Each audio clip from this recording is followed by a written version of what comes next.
টাকা রোজগারের পেছনে দৌড়াবেন, দেখবেন দুনিয়া আপনার পেছনে ছুটছে। নিজের কথা নিজের ভেতরেই গোপন রাখবেন। মনে রাখবেন, যতক্ষণ আপনার কথা আপনার ভেতরে থাকবে ততক্ষণ আপনি নিরাপদ। কোনো কাজকে ছোট মনে করবেন না। মনে রাখবেন, উপোস করে থাকলে কেউ আপনাকে খাবার দিতে আসবে না। একটা সময় সন্তানও তার পিতামাতার কাছে বোঝা হয়ে যায়, তাই চেষ্টা করবেন বোঝা হয়ে ওঠার আগে সরে আসতে। কাউকে ভালোবাসলে কিংবা কাউকে ভালো লাগলে তার ভালো দিক এবং খারাপ দিক দুটোকেই ভালোবাসতে শিখবেন। আপনি তার ভালো দিকটা ভালোবাসবেন আর তার খারাপ দিকটাকে ভালোবাসবেন না, এমন কিন্তু হতে পারে না। জীবনে বন্ধু বান্ধবদের উপর কম বিশ্বাস করবেন।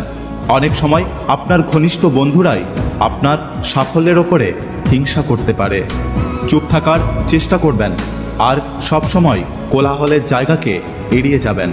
চুপচাপ জায়গায় বসে আধ্যাত্মিক ভাবনা ভাববেন। ফেসবুকে কারোর সাথে কমেন্টে তর্কাতর্কি করবেন না।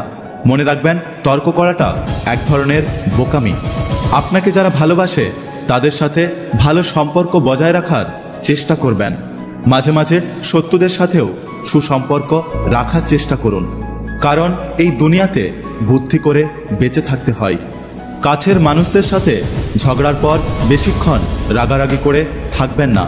যে কোনো অজুহাতে কথা বলে নিন, পরিস্থিতি স্বাভাবিক হয়ে যাবে। প্রত্যেক মানুষেই ভালো খারাপ দুটো দিক আছে।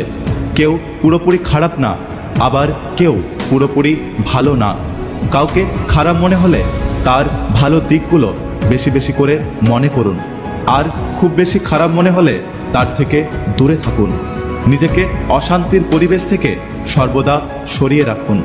যে যেরকম তার সাথে ওই রকম হন। এক্ষেত্রে অতি ভালো হতে গিয়ে প্রতিনিয়ত আঘাত সহ্য করে কষ্ট পাওয়াটা বোকামি। মোট কথা, কেউ যেচে লাগতে এলে তাকে দুহাত দিন।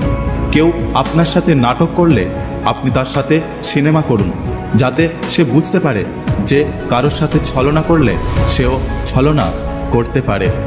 বাবা মা, স্বামী স্ত্রী, সন্তান সহ কাছের মানুষদের অনেক অনেক ভালোবাসুন, যাতে জীবনটা সবসময় রঙিন হয়ে থাকে।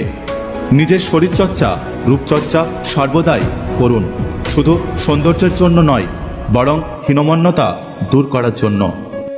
যদি ভিডিওটি ভালো লাগে পাশে থাকবেন, আর হ্যাঁ, নিজের খেয়াল অবশ্যই রাখবেন। দেখা হচ্ছে পরের ভিডিওতে। ততক্ষণ সুস্থ থাকবেন। Take care.